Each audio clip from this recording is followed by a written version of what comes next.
Hello, everyone. Welcome to Send Them Off. Back here again, as always, with Devin Reeder, and as always, without Tommy Kolkus. Let's just hop right in. Yep. Premier League action out this week. We're on an international break, so things are going to be a little different today. We're going to have an international flair to the show. But we do need to talk about the big game this past weekend. Chelsea 0, Man City 1. Man City finally showing that they can win a big game and do it not comfortably. That's something we haven't seen from them this year. Is we haven't seen them play a tight game. This still seemed very much in their favor. Do you think 1-0 was a fair result, and what do you think you see from them coming forward? I mean, I thought it was a fair result. I mean, yes, you look at the goal and go, that was a moment of brilliance. A sublime touch that.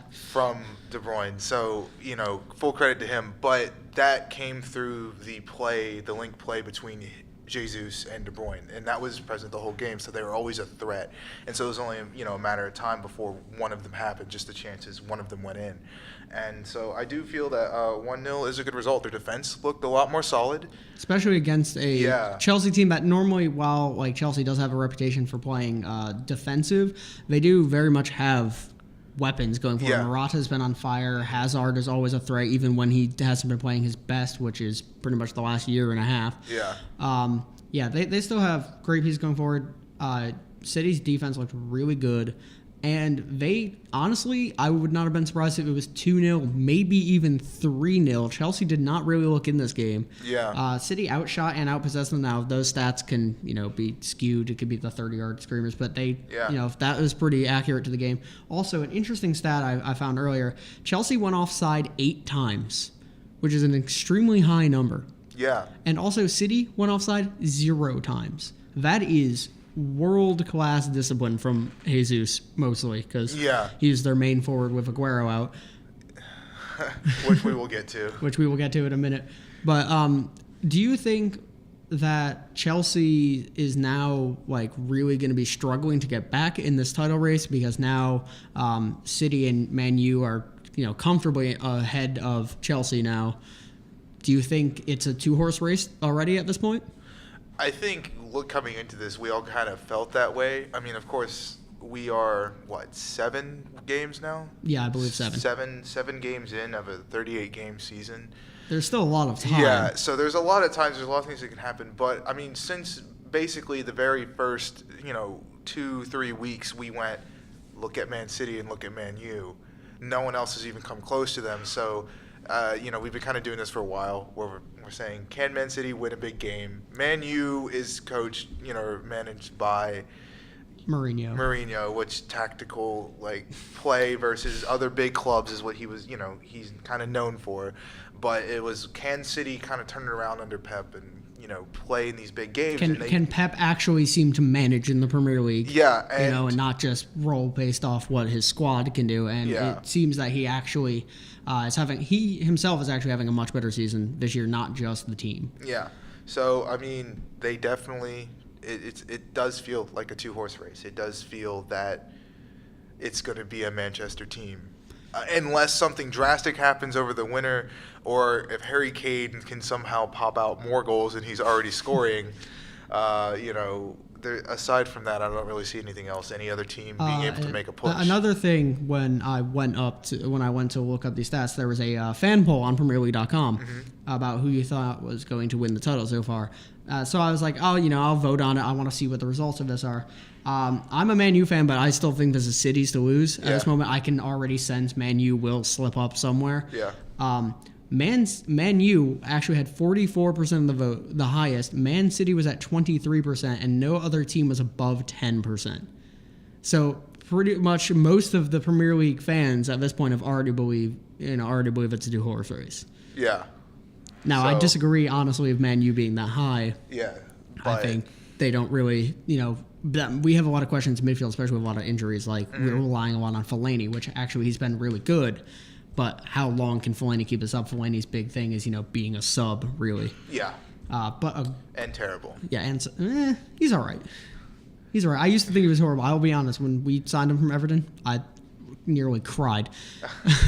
But moving on to man we mentioned before, Aguero injured in a car accident in Amsterdam. Just a really unfortunate situation. Right. He's out. Originally, it looked like he could be out, 2 or 3 months.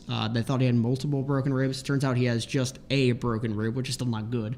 Right. But he's now only out somewhere between 2 to 6 weeks, depending on what source you're looking at. Some are saying 2 to 4. I feel like that's a little too quick. 4 to 6 is where I'm putting it out. Yeah. How much impact do you think this is going to have on City, especially since they have Champions League games and whatnot to go with? I think it may not hurt them in the very beginning. Like, I feel like the quality of their team, they can always put. And clearly, Jesus can score. Yeah. That's not really ineffective. What I think will be a bit different is they have been playing recently mostly a two-striker formation, and we looked at Aguero and Jesus as a duo, and that was, something amazing. Like, they were one of the best duos in the world at when they were playing. Probably, I would say the best duo in the world. Yeah, like this season, and so this is going to require a different change, a bit more tactical change. I think they're going to have to go to a one striker because who's behind them? Yeah, I can't even. I think and so Jesus and Aguero are actually the only recognized strikers on that entire roster. But you do have a lot of talented wingers. So I do. feel like they have the personnel to go to a one striker formation. But I think down the road, what you said with the Champions League games, that's going to be a bit more of a problem, simply because you won't be able to have the squad rotation in quite as much. I'm really hoping that they don't rush him back. Right. Which I think they could be in danger of if they start to struggle, just because of the if you're playing Jesus in all these games, which you're going to have to, you're going to need a striker. Right. Unless you're going to play De Bruyne as like a false 9 and just run with no striker like Chelsea did with Hazard a couple times last year. Yeah. Which I don't really see working.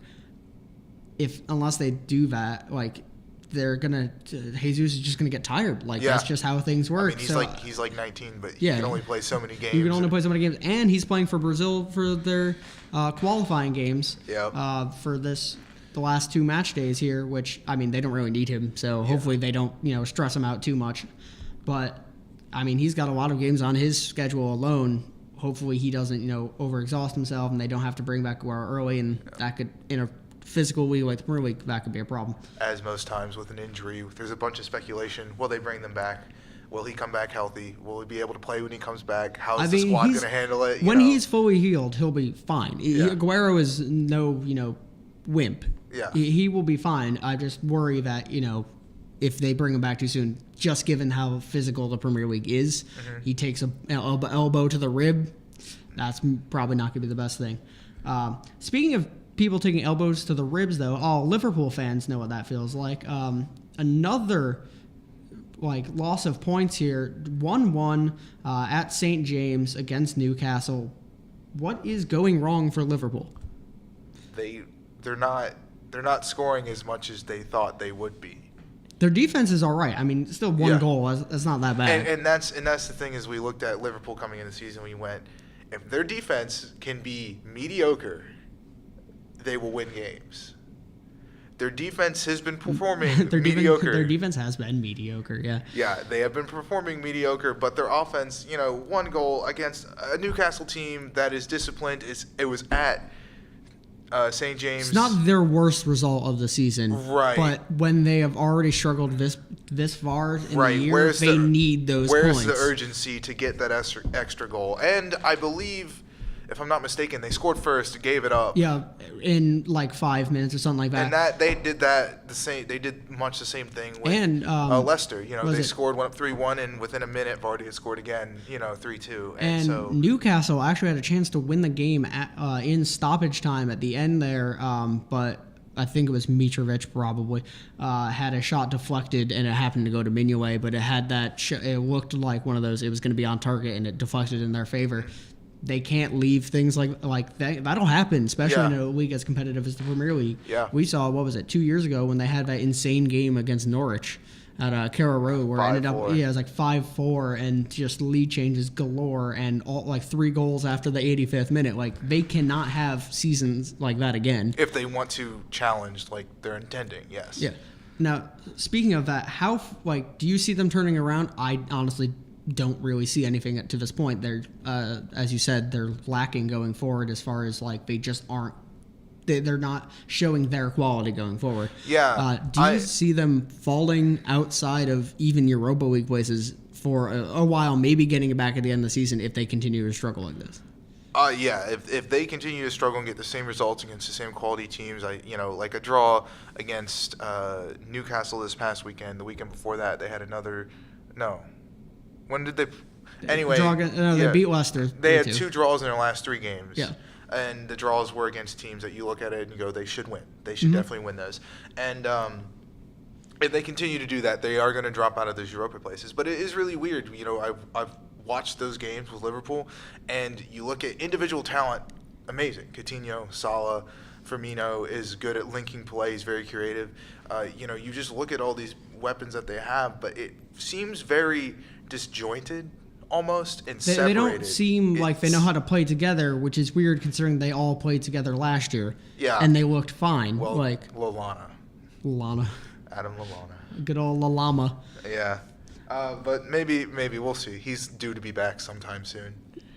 Yeah, I think he can have a big impact on the team. Maybe even just the fact of getting a player like Lallana back, just in terms of the spirit, might help the team. Or just pushing a player to be better in their position because he can take it, or a little bit more competition. There's a lot of things there. But yeah, definitely if they continue to perform this way against these quality teams, they will fall out of that place. I will say their goal was an absolute wonder strike by Coutinho as well, because he is now, I think he has the lead for most Premier League goals from outside the box of any active player. So that's an interesting little tidbit that they announced on the NBC Sports coverage the other day. Which, that's not surprising. Like, pretty much it feels like half of the goals that Liverpool scores while Coutinho is on the pitch is Coutinho cutting onto his right foot and just letting it fly. Yeah. All right. So now do you want to get to the part that you're really excited for? I am. I'm super excited to be able to talk international and World Cup. We have very exciting weekend on tap. Most of the about half of the European Week 9 games have actually finished up about 50 minutes to an hour ago. But still at this point, going into today, there was only one of the 13 spots, excluding Russia being the host, for European teams had gotten in. It was Belgium. They look like they're flying. But Poland missed an opportunity with Denmark actually beating Montenegro, so that's going to be interesting. Poland is 3 points ahead of Denmark with the same goal differential. That was one that could have been clinched today and wasn't. However, teams that did take care of business were Germany and England, although England always seems to make the World Cup and then falter. So, Devin, for you, of these European teams, which one do you think has the best potential for World Cup success? I still think it is Belgium. I mean, we discussed this. Belgium is probably the most talented team in the world right now. Yeah, it's insane looking at the players, the attacking options they have. But Lukaku, Mertens, Hazard, De Bruyne. Yeah. That's 9 going in the back. Yeah, and then you have Vertonghen and Alderweireld, Courtois. Yeah, you just name off names and everyone knows who these players are, and they're all from different leagues and they all have tons of success in these different leagues. They're all really, really talented players. And I mean, we said this last time though at the Euros, we're like, Belgium, they should do really well. The World Cup before that, Belgium, they have a pretty solid team, and we're getting to the point now where this is kind of the peak. This is all of their players are in their This is the best Belgium team that there probably ever has been. Yeah, and I mean, all their players are in their mid-20s. They're still young. They're not. Many of them are really, really old yet. And so, we look at this. I look at these teams and I go, Belgium, for them, I want to favor them because I feel like if Belgium is going to win a major trophy, it needs to be now. It's now. It is now. It is not later, because in 4 years' time at another World Cup, some of these players will have probably declined. They won't have the same talent there. Even in the Euros in another 3 years. Yeah, another 2 years. Yeah, 3 years. After the World Cup. Yeah. It's just, I just don't see them having the same potential. So I really want to see more than I think Belgium to make the run, because history has shown that they haven't. But for now, they're my pick. I think we're going to be in for a surprise as far as one of the teams I mentioned, Germany.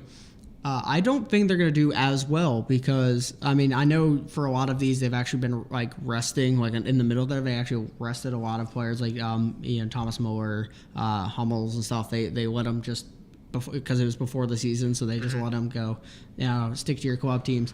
But Germany, I feel like all the really great players that we saw at the 2014 World Cup, where that team definitely deserved to be the champions, especially after absolutely thrashing Brazil, and I still love every minute of that.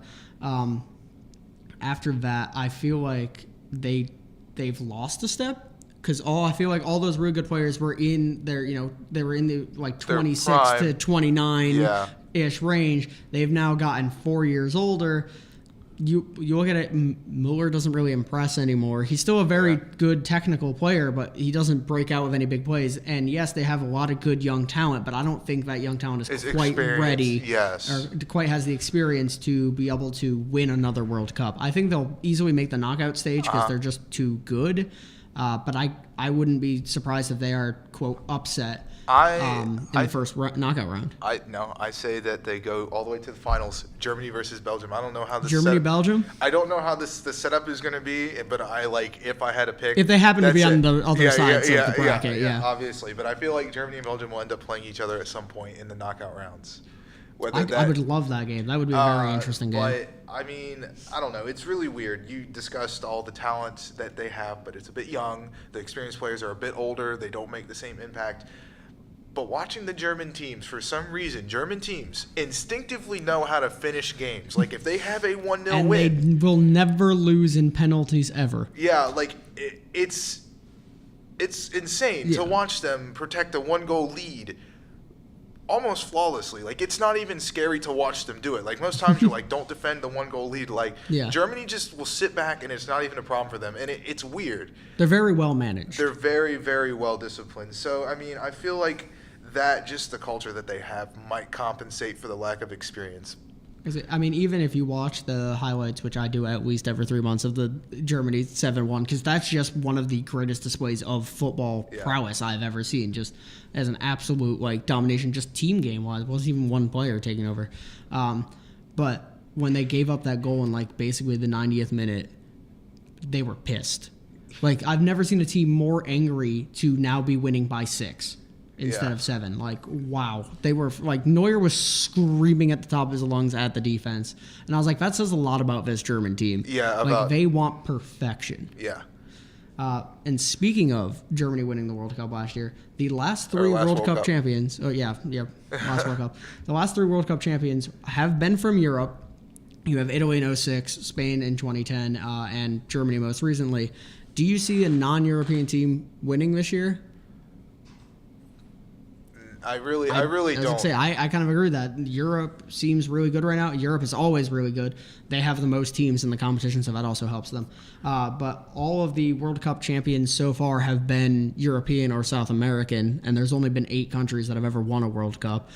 And I feel like maybe we'll get a 9th team. Maybe it's a Belgium. Yeah. But I don't see it coming from outside Europe, and even if it is, it would be probably a Brazil because they're actually flying right now. But I mean, and really, Brazil is the only shout that we have for South American teams because we look at we've looked at the qualifying. Argentina is underperforming. Argentina's in 5th, not guaranteed a spot yet. Chile is outside. Chile is in 6th, not guaranteed a spot at all, not even a playoff spot. Yeah. And so what did that leave? That leaves Uruguay as one of the teams moving on. Yeah, Brazil, Peru, Uruguay, Colombia, and Peru are the 4 automatically in at this point. And those are solid teams, but they're not World Cup caliber winning teams. Uruguay will make the knockout stage. Colombia could, depending on how they. I mean, they played incredibly well at the last World Cup, but we didn't see that coming. Yeah. And they haven't really changed much since then. Yeah. So I don't. And if anything, James has gotten worse because he hasn't played as much. I have to talk to Oscar and see what he thinks about that since he's Colombian. But I know. Okay, so the group, the one, I forget what it is, but it's the group that's where it literally is anyone. Anyone can come out of it. Croatia, Iceland, Turkey, and there's another team in there that I'm forgetting. Ukraine. Yeah, I think it's Ukraine. I think that sounds right, at least. It is Croatia and Iceland at 16 apiece at the top. And then Turkey and Ukraine on 14th apiece. Everything left to play here, really. Now, I believe Croatia, because they have a higher goal differential and they're currently winning, if they win their 2 games, they're automatically through. They will get that spot guaranteed. This is heartbreaking for me because the 2 teams I want to see in the World Cup the most are Croatia and Iceland. Yes. Just mostly Iceland after that Euros performance. I feel like they just deserve it from that Euros performance. But obviously, you got to win the qualifiers. I just want to see the clap. I just want to see the clap. I just want to see the clap World done Cup. Again. Yes. Well, hopefully not. I feel like it's more of the Iceland story if they make the European qualifying playoffs and then win there and then make it. I feel like that is true. The Icelandic national team. Yeah. So I just it's out of that group though. You said you won Croatia and Iceland. I still think Croatia will. Yeah. So that's who you want. Do you believe that those are the teams that will come out of there? I think. Or do you think Turkey kind of overtakes Iceland for that playoff spot? I don't know. The Iceland Turkey, that's going to be really close. The cold turkey there. But I feel like Croatia, their talent is just too good. Yeah, they've dropped a lot of points that they probably shouldn't in this group. Yes. But Croatia, they are the most talented team in the group. I think they will see it out. They will maybe not get both wins, but they'll probably get a win and a draw and get enough to go through. Yeah. I mean, you look at that, they've got their midfield in particular, Perisic out wide, Kovacic, Rakitic, and Modric, a lot of itches. In that midfield. Up front, they're still kind of rolling with Mandzukic, which, I mean, he's a little old now. Yeah. But they still have enough quality as a team, as a whole, that I think they'll be definitely going through some capacity. I believe winning the group. But I think Iceland will do it. I think just something about this Iceland team, they have the resolve to just do what they shouldn't do. Yeah. Okay, that's fair. I can agree with that. Next week we'll know though. Next week, by this time, all the games should be completed. I believe the last day for games is Tuesday, so next week we film on a Thursday. Yeah. Next week we should know, and that'll be a really interesting conversation. But speaking of more teams qualifying, the U.S., our very own backyard. So tragic. They are currently in a intercontinental playoff spot, not qualifying automatically from arguably the easiest confederation to qualify from. They are behind Panama by 1 point, who they play tomorrow. Friday. Friday, yes. October 6th. Just to be clear, because I don't know when this will be uploaded. They will also have to play Trinidad and Tobago after that, which should be a win, but... Mm-hmm. This U.S. team does not decide to win games they should win. Costa Rica at home. But, I feel like this isn't really surprising from us at this point, from the U.S. men's national team. Do you still think they'll qualify automatically, that is? I feel like it's hard for them to not get a playoff spot. But. Yeah, I mean, definitely they'll get a playoff spot. I feel like no matter what happens, whether it's a qualification directly or through a playoff, I feel like they will advance. Or maybe I hope that. Maybe you hope that. Yeah, maybe that's just. I believe they will play an African team in the Intercontinental thing. So maybe, depending on who that ends up being, be honest, I have not looked at the African qualifying at all. I believe Egypt was actually doing really well, though. So that could have changed, though. Yeah. I think it's a toss-up. If they win the Panama game tomorrow night. They have according to the ESPN Soccer Power Index, which it's ESPN. Don't know how much I trust that. Yeah. They have a 93% chance to go through if they beat Panama, but if they lose, it goes down to less than 50. It's like 44%. Yeah. Which is sad. So, and we look at this team, and I think we mentioned Alexi Lawless's lecture to the U.S. men's national team on the previous session, and it shouldn't have come to this, but we're here now. Here now, you got to do your best. Yeah. You got to get out of this situation. Yeah, and so I think they will advance, and I can only hope that they will advance, because otherwise I feel like the consequences are far-reaching and more than just not making a World Cup. Yeah, but the consequences, I don't think they're going to hurt any. Like, there's some rumors that if they don't make it, that it's going to hurt their bid for the 2026, which we'll get to later. But I don't think that will. I mean, Qatar has one and has never even qualified for one, so I don't think that really is much of a requirement. And why does Qatar Qatar still have one. I hate that. Anyways. But yeah, I think this is really not good, especially the growth we've seen in American soccer coverage and fandom in this country. I don't really think not making it's really going to help us in any way, shape, or form. I don't think the World Cup itself will be affected by that. Yeah. I don't think the World Cup needs the U.S., but I think the U.S. needs the World Cup. Yeah. Okay. So, one of the big topics that you really want to talk about. As usual. Yeah. What should the MLS do to gain more interest? Especially if they don't make the U.S. men's national team doesn't make the World Cup. This is subject to change if the U.S. makes a World Cup or not. But as of right now, assuming that they make it, because I think we both agreed that they will make it, hopefully. And what should the MLS do to gain more interest in the sport? For me, I feel like in order to help the American soccer outreach and whatnot, they should try to actually stop looking to expand. The more teams you have, yes, the more communities you can impact. I do like that, adding the more teams you have, you get into these smaller markets and expand it. But at the same time, you take away from how special each game is. Yeah. Each time you're going to have to change up the format, and once you get to the desired 28 teams that I don't understand why they desire this, but the 28 teams that they want, that is going to be way too many teams to, one, keep track of, two, you're going to have to redo the playoffs. I feel like you can't now have a 12-team playoff for 28 teams. Yeah. You're going to have to rework your playoff system, which already should be taken away. That's one of the things I believe in. But I want to focus solely on the expansion first. I'm just gonna quickly rattle off who their expansion targets are most likely.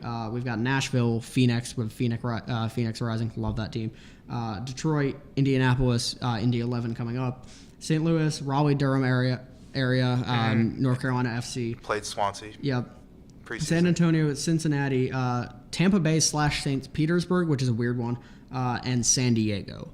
And none of those, to me, scream massive success. I think the North Carolina team would surprise you, actually. North Carolina, just because there's not a... Well, actually, I believe Carolina Hurricanes actually play over there, but... they're building a new stadium, so... If they build a new stadium, that could definitely gain some interest. That's a part of the region that doesn't really have an MLS team. Yeah. So I guess that would be good, but most of these, I don't really like. They've got my vote. They've got your vote? I mean, if they're going to do it, I'd like to have it near me, so yes. But well, NCFC, it was interesting. Like I said, they played Swansea for a preseason game, they had people with drums, they had like a fan section, and it was just like a preseason friendly. And, for any... And and people turned out, people were tailgating for it beforehand.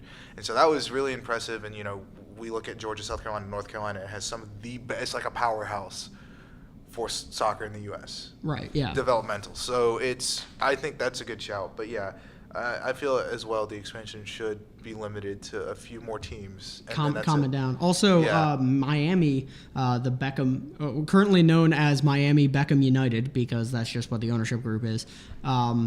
Right now, they are still trying to iron out whether or not they will actually become a team. They have been accepted as an expansion team. They were supposed to even up after LAFC comes in next year. But they are having stadium issues. They're having just like local, rights for as far as television and stuff like that. They're having those kind of issues. They have not formed any kind of team. They don't even have a team name. Although the rumor I heard was that they would be the Miami Vice, which I love. That is a great name.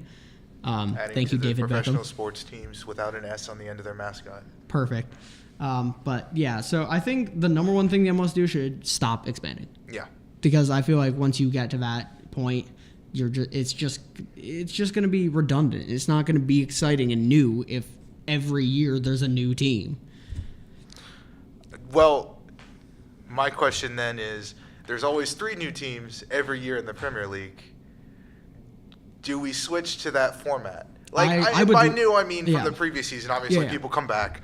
But, a relegation? Does a relegation sort of system need with to be put in probably place? The NASL and the USL. Is that they're right now viewed as equals that both feed in to the MLS? Yeah. Does one of them kind of slip in over the other? Behind, or maybe do you do something like this is much further down in the Spanish tier, but the Spanish third tier is split into 2 groups, and the winner of each one is promoted to the second tier, and then only 2 get relegated from that one. So if you did something like that, I think that would actually be really good as well, because it would limit, because Americans kind of struggle with the relegation concept sometimes. So for the casual fans who want to get into it and then like get a feel for it, if you only have 1 or 2 teams from each one come in, the less you have, the less change you have. The first, at least for a little while, would probably help. Well, I mean, and you said small town, getting into the small markets. Yeah. What's better than a Cinderella story of some small town started a soccer club in the third, Phoenix fourth tier? Rising, the best club Except there they have Didier Drogba. Except they do have Drogba, yes, but they also have jerseys that say Mad Decent on the front, so they're also like the best club ever. But I feel like, having that relegation system does allow for that story that kind of happened, the team that was... Or the Leicester City story. Yeah, and so I feel like if they went to the relegation system, it would target the smaller markets. You could make more teams, and they could grow. You just put them lower. Yeah. Yeah. And I mean, I think suddenly... Well, a lot of these teams like Cincinnati, Indianapolis, Phoenix, now NCFC, Tampa Bay would be the Rowdies. All those teams are expansion areas are already teams that are looking to just move up. Yeah. But as soon as you do that, usually they're replaced in the USL by some other team, so you're creating a new team somewhere. Yeah. So. All right, we're going to move on to our quick fires, as we usually like to end on. It's kind of our penalty shootout, if you will. Okay. We discussed last week with Bayern firing Carlo Ancelotti. There was some hints that Xabi Alonso, who wants to step into management, might move to that. What do you think is a good first club for Xabi Alonso if he decides? Because it's not going to be Bayern. Oh, yeah. I think a good club for him would maybe be in the second Spanish tier. The Segunda? Perhaps. Yeah, the La Liga 1, 2, 3. Yeah, which is a dumb name. Uno, dos, tres. Uno, dos, tres. But yeah. I feel like going for him, speaking Spanish. Or, being Spanish. Being Spanish. Yeah, speaking Spanish helps. It's very helpful to start a country where you know how to speak the language, I feel. Especially in lower tiers where there's more that nationality is in the league. And, you go to a Spanish, the Spanish teams are very tactically aware that it is a league, it is a system and a place where tactics play a big role. And Italy's another place like that, but I feel like Spain is a better fit, and you put them in the second tier to maybe get used to it. You don't put them under the limelight in the very beginning in a top tier team, and I feel like that would be a really good opportunity for him to, if that's what he wants to do, get into that. I was going to go with a similar shout, but I was going to keep him in La Liga.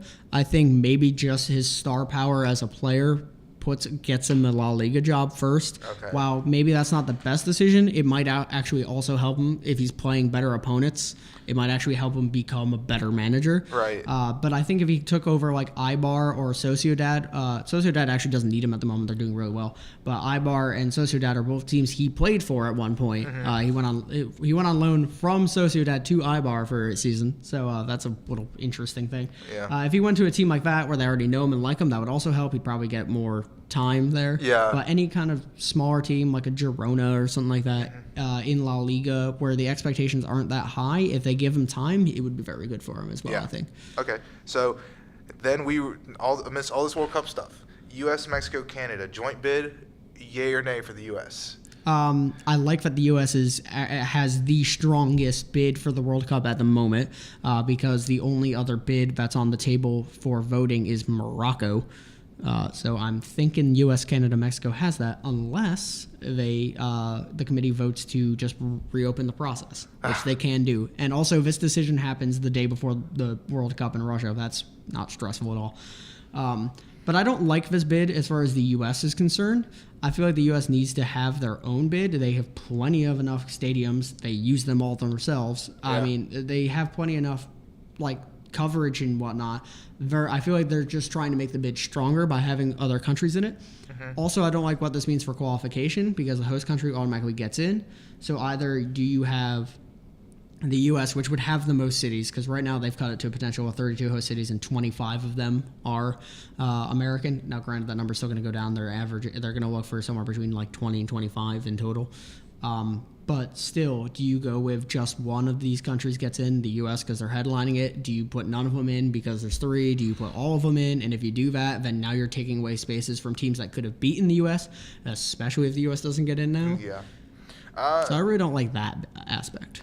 I mean, I don't like it because I just feel like if stepping outside of the soccer world, like, it seems like a giant mess to seems like a logistical nightmare. Yeah, to have that, especially with the way that the U.S. works now, like going across countries and when they're not in like a European Union type setting, that's a bit easier. They could do that. They have done, not for the World Cup, but the Euros have done that. And actually, the Euros in 2020 that will be and the Euros in 2020 will be held across all of Europe. Actually, they announced that like a couple weeks ago. All right, but so I mean, it's been done before in a different setting with some success. But I would like to see it just in the U.S. because I think the it's U.S. better hosting for U.S. soccer as well. Yeah, just the U.S. hosting it would give a little bit more like possessive pride to U.S. fans. This is ours. Yeah, this is our World Cup. We're the host now. Yeah, maybe we get a little bit more of that. As long as we interest. hold it better than the '94 World Cup. Yeah, as if we get a little bit more interest after what happened the last World Cup, if we continue to make this World Cup, I feel like this setup would overall, because it's this just is really great this to see is the 9 sport. years in the future. Yeah. Who knows what American soccer will say then? Who knows how many MLS teams we have at that point? Yeah. Okay, real quick. So, last one. Speaking of U.S. national team, we kind of jump around stadium to stadium. Do we need to get a permanent residence instead of having a mobile home? I like the idea of not having a permanent stadium, but I also love the idea of having our own stadium. I like that the U.S. team moves around so it's easier for more Americans to be able to see them, because the U.S. is a massive country, which most footballing countries are not. Yes, they're more. You see the European teams like Brazil and Russia are pretty much the only big countries, like massive size-wise countries that really like soccer or football, and I feel like that's helpful when you have such a big country. You get more people kind of involved with it, but I don't like that. Number one, we played not in the best stadiums, and we also don't choose our stadiums wisely. Something I know I said to you earlier, that when we're playing, if we're going to choose stadiums that we play at and we're going to keep move it for our opponent. Give us the advantage every time. Make it feel like home soil no matter where we are. So don't play in any big cities where there's, you're playing a U.S. Costa Rica game. Costa Rica is a warm climate. You play in Foxborough. No one's around there. Yeah, there might be a few people in Boston from Costa Rica, but try to avoid like the New Yorks and Los Angeles and stuff where there's so many people. Like, try to make it as advantageous to you as you can. Yeah. But I'd still prefer one stadium. But the problem is, if we're going to do one stadium, they're going to make it a massive stadium, and then we're going to run into the problem of can we fill it? Not even can we fill it. Where we put it is, as I said before, the New York. If you put it in somewhere like New York or L.A. or Dallas, that's not really a home game. If we play, a bigger team, if we play a Mexico or Costa Rica, those will get people there. We were discussing this. Columbus is or Portland, but that's my own personal shout. Yeah, but Providence Park is great. It's Columbus, best turnout. It's in freaking Ohio. They have the best, one of, if not the best, turnouts for national team games. They always they're really prideful about it there, because all they have really is them as the crew and the Blue Jackets for hockey. So they are really prideful of it, so they will turn out. And who the hell wants to play in Ohio? No away team wants to play in Ohio. Especially in the winter. Yeah, Columbus, map free, I think is the name of it right now. And they might get a bigger stadium, which would also help us. You are the winners. It's not much to win, because the U.S. national team. You get to win You get to win the right to host a team that might not make the World Cup. Congratulations! Yep. It's the most Ohio thing that's ever happened. But I think that's it for us. Next week, stay tuned. We will have the results and all the teams that are being not all the teams, but all the European group winners that are going to be in the World Cup, as well as some news from elsewhere. Yep. And we'll preview a really hectic week in Serie A. Oh. Yes. Can't wait. Yeah. What is it? 6 of the top 7 teams play each other, which is insane. But that is all for now. Just to wet your palate. Yeah. Just to moisten the mouth. That's all for now. For Tom and Devin Reeder. See you next time, guys.